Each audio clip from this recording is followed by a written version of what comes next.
Hey everybody, welcome back to my channel. This is WireDogSec, back with another video for you guys. Today's video, we are in TryHackMe. This is Cybersecurity 101, Defensive Security, and this is the Digital Forensics Fundamentals Room. Learn about digital forensics and related processes and experiment with a practical example. Hopefully you all are having an awesome day today and ready to learn something. So let's go ahead and dive into this.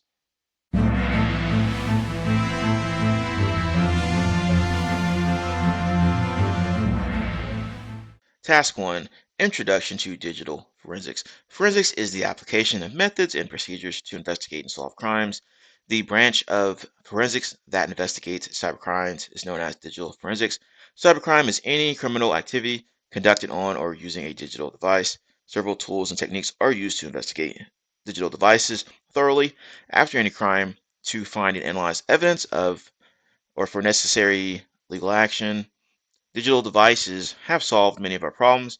Communication all around the globe is just a matter of a text or call. Due to the vast usage of digital devices, besides making life easier, an increase in digital crimes.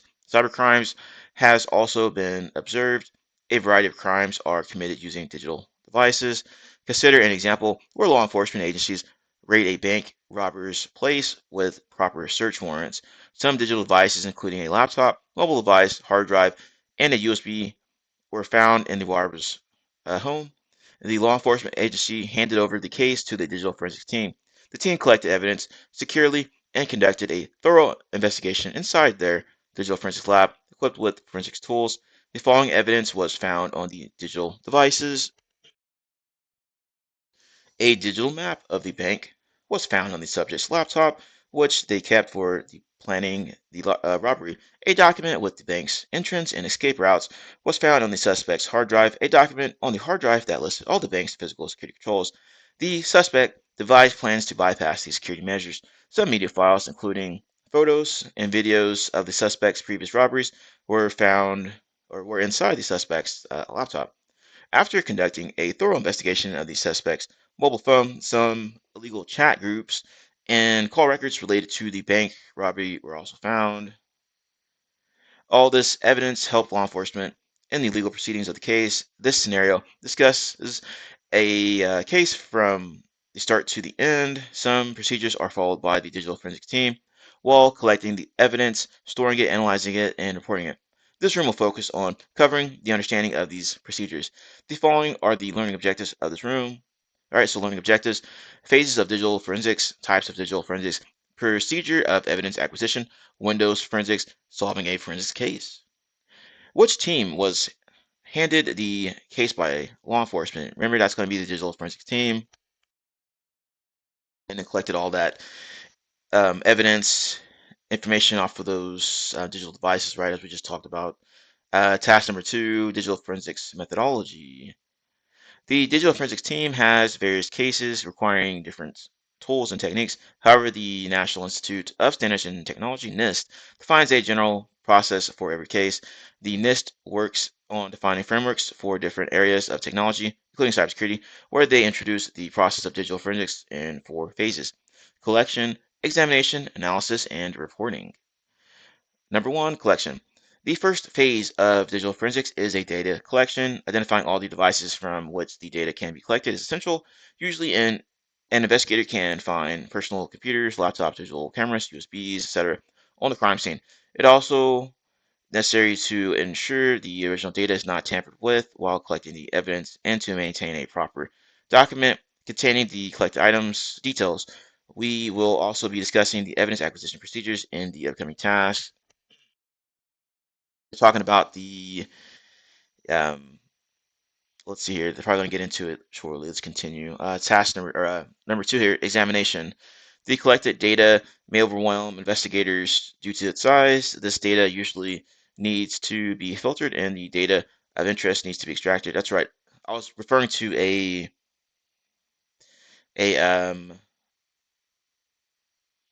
we'll just come back to it anyway. Right, so you may only require some of the media as you are concerned with the media recorded on a specific date and time. So in the examination phase, you would filter the media files of the required time and move them to the next phase. Similarly, you may only need the data of a specific user from a system containing numerous user accounts. The examination phase helps you filter this particular data for analysis. Okay, so chain of custody is what you would need, right? So you need it from start to finish, right? You have to document that process. Who handled this? Who received it this time? Blah, blah, blah. Okay. Number three, analysis. This is a critical phase. The investigators now have to analyze data by correlating it with multiple pieces of evidence to draw conclusions. The analysis depends upon the case scenario and available data. The analysis aims to extract the activities relevant to the case chronologically. Number four, reporting. In the last phase of digital forensics, a detailed report is prepared. This report contains the investigation's methodology and detailed findings from the collected evidence. It may also contain recommendations. This report is presented to law enforcement and executive management. It is important to include executive summaries as part of the report, considering the level of understanding of all the receiving parties. As part of the collection phase, we saw that various pieces of evidence can be found at the crime scene. Analyzing these multiple categories of evidence requires various tools and techniques. There are different types of digital forensics, all with their own collection and analysis methodologies. Some of the most common types are listed below here. So this is the overall computer forensics, and you can see numerous ones here: network forensics, database forensics, memory forensics, etc. Computer forensics, the most common type of digital forensics is computer forensics, which concerns investigating computers, the devices most commonly used in crimes. Mobile forensics, okay, focuses on mobile devices. Okay, it talks about call records, text messages, GPS locations more. Network forensics, well, focus on the network, right? Looking at traffic logs, PCAPs, stuff like that. Database forensics, well, looking at database information. Okay, investigates any intrusion to these databases that results in data modification or exfiltration. Cloud forensics, I mean, focus on cloud stuff, right? This is pretty much self-explanatory. So this type of forensics sometimes gets tricky for investigators as there's little evidence on cloud infrastructures. Email forensics, of course, focus on email, all right? Emails are investigated to determine whether they are part of phishing or fraudulent campaigns. All right, so let's answer some questions here. Hey, everybody, welcome back to my channel. Be sure to hit the like button, comment, and subscribe. Once you subscribe, be sure to hit that notification bell. All right, so you know every time I post a new video. As you can see here, most people that view my videos, view my channel, are not subscribed. Now, if you do subscribe, it will help me get into the YouTube algorithm so that we can continue to grow our glorious community here. As always, thank you all for taking the time to watch. Have a nice day and enjoy the video. Which phase of digital forensics is concerned with correlating the data, correlating the collected data to draw conclusions from it? Well, it's going to be analysis as discussed up here in these phases here. Okay. Which phase of digital forensics is concerned with extracting the data of interest from the collected evidence? Examination, once again. Okay, talking about examination stuff up here. Task number three, evidence acquisition. Acquiring evidence is a critical job. The forensic team must collect all the evidence securely without tampering with the original data. Evidence acquisition methods for digital devices depend on the type of digital device. However, some general practices must be followed while the evidence is acquired. Let's discuss some of the most, or the important ones. Proper authorization. The forensic team should obtain authorization from the relevant authorities before collecting any data. Evidence collected without proper approval may be deemed inadmissible in court. Forensic evidence contains private and sensitive data of an organization or individual. Proper authorization before collecting this data is essential for investigating according to the limits of the law. Search warrant, chain of custody, as I explained earlier. Imagine that a team of investigators collects all the evidence from the crime scene and some of the evidence goes missing for a few days, or there is any change in evidence. No individual can be held accountable in this scenario because there's no proper process for documenting the evidence owners. This problem can be solved by maintaining a chain of custody document. A chain of custody is a formal document containing all the details of the evidence. Some of the key details are listed below. The description of the evidence, name, type, name of the individuals who collected the evidence, date and time of the evidence collection, storage location of each piece of evidence, access times, and the individual record who accessed the evidence. This creates a proper trail of evidence and helps preserve it. The chain of custody document can be used to prove the integrity and reliability of the evidence admitted in court. A sample chain of custody can be downloaded from here. So basically, it's like the audit logs, okay? Keeping track of every little thing that goes on here. Use of write blockers. Write blockers are an essential part of the digital forensics team's toolbox. Suppose you are collecting evidence from a suspect's hard drive and attaching the hard drive to the forensics workstation. While the collection occurs, some background task in the forensic workstation may alter the timestamps of the files on the hard drive. This can cause hindrances during the analysis, ultimately producing incorrect results. Suppose the data was collected from the hard drive using a write blocker instead in the same scenario. This time, the suspect's hard drive would remain in its original state, as the write blocker can block any evidence alteration actions. Okay, and this is what it looks like here. Which tool is used to ensure data integrity? Write blockers explained. You can have hardware write blockers as well as software um, write blockers. What is the name of the document that has all the details collected for the digital evidence? Well, chain of custody is displayed as explained up here. Right, you keep track of everything that goes on related to that evidence. Okay. Um, I've also seen other things done as well. I mean, not particularly for digital forensics, but back when I worked for one org, anytime they would send in a USB flash drive, or maybe there was a flash drive or a hard drive that had gotten infected with malware or something like that, they would send it in to us and we would take it to a lab that was completely in its own environment, not touching the corporate network at all or anything like that. And then before that, we would clone the hard drive to another hard drive, and then we would use that cloned hard drive for analyzing the um, information in question, like looking for malware and stuff like that, or testing out stuff. Anyway, task number 4, Windows forensics. The most common types of evidence collected from crime scenes are desktop computers and laptops, as most criminal activity involves a personal system. These devices have different operating systems running on them. In this task, we will focus or discuss the evidence acquisition and analysis of the Windows operating system, which is a very common operating system that has been investigated in several cases. As part of the data collection phase, forensic images of the Windows operating system are taken. These forensic images are bit-by-bit copies of the whole operating system. Two different categories of forensic images are taken from the Windows operating system. Like what I said before when we did the hard drive cloning, okay? Um, this image, this image contains all the data present on the storage device of the system, so hard disk drive, solid state drive, etc. This data is non-volatile, meaning that the disk data would survive even after a restart of the operating system. For example, all the files like media, documents, internet, browsing history, and more. Memory image. The memory image contains the data inside the operating system's RAM. This memory is volatile, meaning that the data will get lost after the system is powered off or restarted. For example, to capture open files, running processes, current network connections, etc., the memory image should be prioritized and taken first from the suspect's operating system. Otherwise, any restart or shutdown of the system would result in all the volatile data getting deleted while carrying out digital forensics on a Windows operating system, disk, and memory. Images are very important to collect. Let's discuss some popular tools used for disk and memory image acquisition and the analysis of the Windows operating system. We have FTK Imager. It says FTK Imager is a widely used tool for taking disk images of Windows operating systems. It offers a user-friendly graphical interface for creating the image in various formats. This tool can also analyze the contents of a disk image. It can be used for both acquisition and analysis purposes. Autopsy is a popular open source digital forensics platform. An investigator can import an acquired digital image into this tool, and the tool will conduct an extensive analysis of the image.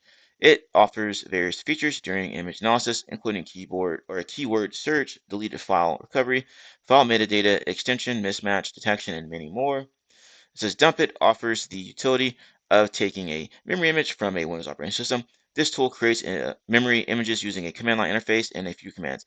The memory image can also be taken in different formats. Volatility is a powerful open source tool for analyzing memory images. It offers some extremely useful plugins. Each artifact can be analyzed using a specific plugin. This tool supports various operating systems, including Windows, Linux, Mac OS, and Android. Note, various other tools are also used to acquire, analyze disk and memory images of the Windows operating system. Another popular one out there that wasn't listed was Encase. Okay, so you can use that as well. I've used volatility and like lab environment stuff like that. I'm pretty sure I have videos over this as well, so just search my channel if you're interested. All right, question time. Which type of forensic image is taken to collect volatile data from the operating system? Well, that's memory image. Memory was talking about how that is considered to be volatile. information, right? So from like the RAM, stuff like that. And let's go ahead and continue on to task number 5, practical example of digital forensics. Everything we do on our digital devices, from smartphones to computers, leaves traces. Let's see how we can use this in the subsequent investigation. Our cat, Gato, has been kidnapped. The kidnapper has sent us a document with their request in Microsoft Word document format. We have converted the document to PDF format and extracted the image from the Microsoft Word document for your convenience. You can download the attached file to your local machine for inspection, so do that if you are connected with your own machine here. However, for the convenience, we have added the files to the attack box. To follow along, press the Start Attack Box button, which I've already have fired up here. And it says that show split screen. If you can't see it here, show split screen. Okay. Once started, open up a new terminal and go to here. Okay, it says this directory. All right, I'm just gonna copy this here. So I'm gonna cd into this directory and mess around with these files in here. Okay, let's try that again. There we go. And it says that when you create a text file, some metadata gets saved by the operating system, such as file creation date and lots modification date. However, much information gets kept within the file's metadata. When you use a more advanced editor, such as Microsoft Word, there are various ways to read the metadata. You might open them with the official viewer slash editor or use a suitable forensics tool. Note that exporting the file to other formats, such as PDF, would maintain most of the metadata of the original document depending on the PDF writer used. So let's see what we can learn from the PDF file. We can try to read the metadata using the program called PDF Info. PDF Info displays various metadata related to a PDF file, such as title, subject, author, creator, creation date. The attack box already has PDF Info installed. However, if you are using Kali Linux and don't have PDF Info installed, you can install it using sudo apt install popular-utils. Consider the following example of using PDF Info and document.pdf. Okay, so it's going to look something like this. All right, so if we want to do that here, there's our PDF here. So let's go ahead and just copy this here, crawl this out. So we do like PDF info, if I can spell correctly, info. There we go. It says the PDF metadata clearly shows that it was created using Microsoft Word for Office 365 on October 10th, 2018. Photo EXIF data. EXIF stands for Exchangeable Image File Format.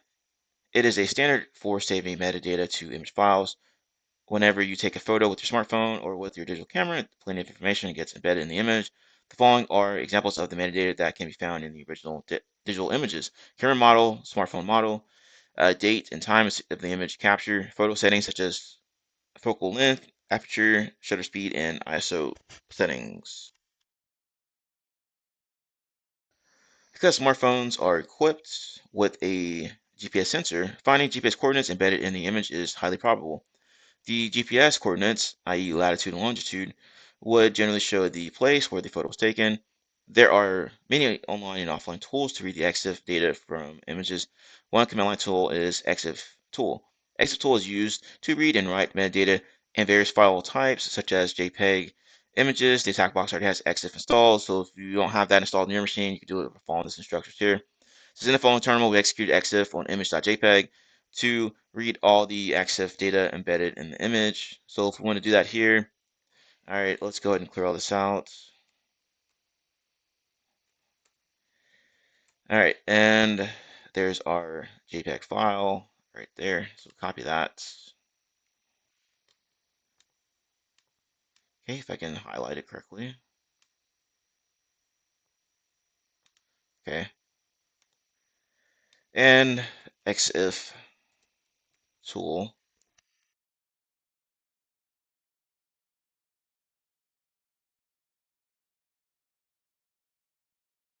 And we see that we have all kinds of information that comes back.